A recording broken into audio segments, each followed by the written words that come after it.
तो फिनांस की एक और कंपनी को देखते हैं, 5 स्टार बिजनेस फिनांस को देखते हैं। ठीक है, अभी हमने एसबीएफसी को देखा था। एसबीएफसी किस में डील करती है मुझे बताओ? एसबीएफसी डील करती है सिक्योर्ड असेट में। मतलब ये जो लोन देते हैं वो सिक्योर्ड असेट मतलब सिक्योर्ड लोन होते हैं, मतलब कोलेट्रल ले के लोन देते हैं। ठीक है, एसबीएफसी का सबसे पहले अपन देखते हैं, क्योंकि मोरलेस सेम बिजनेस मॉडल पे ये भी है। एसबीएफसी क्या करती है? एमएसएमई लोन देती है, सिक्योर्ड लोन देती है। मतलब एमएसएमई को जो बिजनेस लोन देती है उसके सामने कोलेट्रल लेती है। कोलेट्रल मतलब सिक्योरिटी लेती है। ठीक है, प्रॉपर्टी वगैरह के पेपर लेती है, और उसके अलावा गोल्ड लोन देती है। अभी 5 स्टार क्या करती है? 5 स्टार में गोल्ड लोन वगैरह का कोई बुक्स नहीं है। ये सिर्फ और सिर्फ एमएसएमई को देते हैं, वो भी 100% सिक्योर देते हैं। मतलब 100% बिना प्रॉपर्टी के पेपर लिए लोन नहीं देते बिजनेस का। ठीक है, चलो अभी कंपनी के ग्रोथ का ये देखते हैं कि मतलब कंपनी का क्या रिजल्ट आया है। रिजल्ट तो इनका बहुत अच्छा तो आया है नहीं, क्योंकि AUM growth Q on Q basis पे देखोगे सिर्फ 4% का आया है, और ईयर ऑन ईयर बेसिस पे भी देखोगे तो 10% का ही आया है। वहीं पे सिर्फ एक कहते हैं ना, एक चीज़ अच्छी हुई, इनका डिसबर्समेंट बहुत तगड़ा हुआ है। डिसबर्समेंट अगर इनका देखोगे 23% का हुआ है, और ईयर ऑन बेसिस पे देखोगे 16% का। मतलब नए लोन बहुत तगड़े दे रही हैं। तो इनका जब कॉमन सेंस समझो यार, कॉमन सेंस ही काम आता है। ठीक है, वो किताबी भाषा नहीं काम आती है। कि अगर मान लो कंपनी 20% से लोन को डिसबर्स कर रही है, मतलब नए लोन दे रही है, तो इनका लोन का जो कहते हैं ना ओवरऑल लोन 4% से क्यों बढ़ा? क्योंकि बहुत सारे लोन को रीपेमेंट भी हुए होंगे। ठीक है, तो मतलब रीपेमेंट ज़्यादा हुआ है एज कम्पेयर टू लोन देना। ठीक है, ओवरऑल बेसिस पे देखोगे, लेकिन फिर भी कंपनी 20-25% से ग्रोथ, मतलब 20-25% से डिसबर्समेंट का ग्रोथ कर रही है। मोर और लेस ऑन एन एवरेज जो इनका जो टोटल पोर्टफोलियो बढ़ा, वो टोटल पोर्टफोलियो 4% से ही बढ़ा। मतलब लोन का जो पोर्टफोलियो जो एयूएम होता है, एसेट अंडर मैनेजमेंट होता है, वो 4% ही बढ़ा। ठीक है, हाँ तो देखो 4% बढ़ा, मज़ा नहीं आया। उसके अलावा इनका जीएनपीए मतलब एसेट क्वालिटी भी थोड़ा सा ख़राब हो गया। हाँ, इनका थोड़ा सा क्रेडिट कॉस्ट अच्छा हुआ, मतलब हार्डली, लेकिन फिर भी जीएनपीए वगैरह थोड़ा सा कहते हैं ना, मज़ा नहीं आया। नेट इंटरेस्ट मार्जिन भी इनका देख समझ ही लो। Return on AUM, return on equity, मतलब सिर्फ इनके कहते हैं ना डिसबर्समेंट ग्रोथ तगड़ा होने के अलावा कोई और ऐसी कोई कहते हैं ना कोई मजे वाली बात नहीं निकली इसमें कि जिससे यार मजा आ जाए। और दूसरी क्या कहती है ये कंपनी बहुत कम, मतलब रुको ना, हाँ यहाँ से देखो, आपको पूरा का पूरा क्लियर पिक्चर आ जाएगा। यहाँ से देखो, अभी देखो कंपनी का आरओए देखो, आरओए घटते जा रहा है। क्यू ऑन क्यू बेसिस पे भी देखोगे, क्यू ऑन क्यू ये हुआ आपका, ईयर ऑन ईयर ये हो गया। दोनों बेसिस पे आरओए घटा।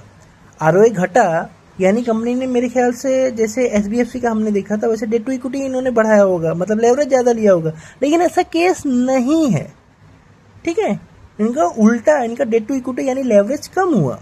सबसे पहले 5 स्टार का क्या है, इनका कहते हैं ना, इनका मेरे को एक चीज़ नहीं जमता, ये डेट क्यों नहीं लेते बॉस? इनका डेट टू इक्विटी 2, 3, 4 तक पहुंचना चाहिए। क्यों? क्योंकि फाइनेंशियल का तो काम ही है पैसों से पैसा बनाना, यानी पैसे जब तक लेंगे नहीं तब तक पैसे और कैसे बनाएंगे। ठीक है, तो डेट टू इक्विटी मतलब कहते हैं ना जो इतना कोई मतलब वो वाली बात तो है नहीं कि अगर डेट टू इक्विटी आप ज़्यादा लोगे तो भले आपका आरओए कम होगा, लेकिन आरओए आपका तगड़ा होगा। क्योंकि देखो ना, सिंपल सी बात है, आप डेट उठाओगे 8%, 9% पे उठाओगे। ठीक है, आप उसको दोगे 12, 18%, 20% पे, तो आपका तो पैसा है नहीं, पैसा आप तो ले रहे हो बैंक से, उल्टा उसी पैसे से लेवरेज करके आप ज़्यादा पैसे कमा रहे हो। ठीक है, तो वो तो अच्छी बात है ना। और फिनेंशियल के लिए डेट टू इक्विटी मतलब जितना कम रहेगा उतना मेरे को और अच्छा नहीं लगता, जितना ज़्यादा रहे, इतना मतलब मॉडरेट भी नहीं रहना चाहिए। वैसे भी डेट टू इक्विटी वगैरह तो कैपिटल एडुकेसी रेशियो के हिसाब से ही आता है, जो 20% के हिसाब से रहता है। ठीक है, चलो मोर और लेस, लेकिन फिर भी आप देख रहे हो, बल्कि इनको तो और लेवरेज लेना चाहिए। और लेवरेज लोगे तो आप और एक्स्ट्रा पैसे कमाओगे, एक्स्ट्रा पैसे कमाओगे तो और आपका पैड बढ़ेगा, पैड बढ़ेगा तो आपका आरओई बढ़ेगा, आरओई बढ़ेगा तो शेयर होल्डर को बेनिफिट, सबको बेनिफिट। लेकिन वही बात है, इसी की वजह से देखोगे इनका आरओई भी घटा है।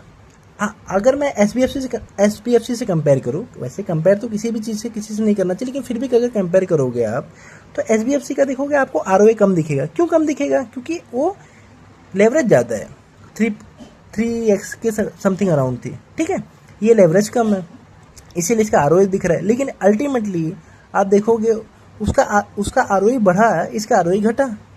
ठीक है, मतलब आरओए भी घटा, आरओई भी घटा और लेवरेज भी घटा, मतलब समझ रहे हो। तो बस वही बात है, इधर देखो मैंने इसका शॉर्ट में बना के रखा है, डेट टू इक्विटी लो है, लेवरेज कम लेती है, एयूएम ग्रोथ कम आया है, एंड नेट इंटरेस्ट मार्जिन का भी ग्रोथ कम आया है, मतलब जो नए लोन दे रही है वो भी रेट ऑफ इंटरेस्ट में कम दे रही है। जीएनपीए भी थोड़ा बढ़ा हुआ है, डिसबर्समेंट बढ़ा हुआ है, बट डिसबर्समेंट को छोड़ के और कोई इसमें कहते हैं ना ताली बजाने वाली चीज़ नहीं है। बस SBF 5 स्टार यही है, 2 के प्राइस टू बुक वैल्यू पे मिल रही है। SBFC से तो सस्ती है, लेकिन क्यों सस्ती है आपको तो पता चल ही गया। यही मतलब सस्ता होता है तो कुछ ना कुछ तो लॉजिक होता है, आपको कहने का मतलब है ये। हाँ बस बाकी तो कुछ नहीं, इनका AUM का ग्रोथ का कुछ 20% का इनका गाइडेंस रहता है, ये देखो 20% का गाइडेंस है, ये देखो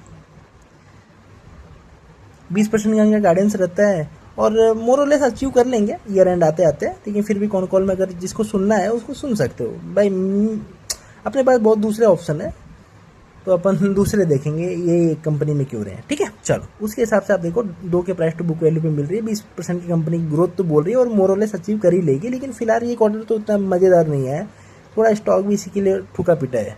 ठीक है, चलो।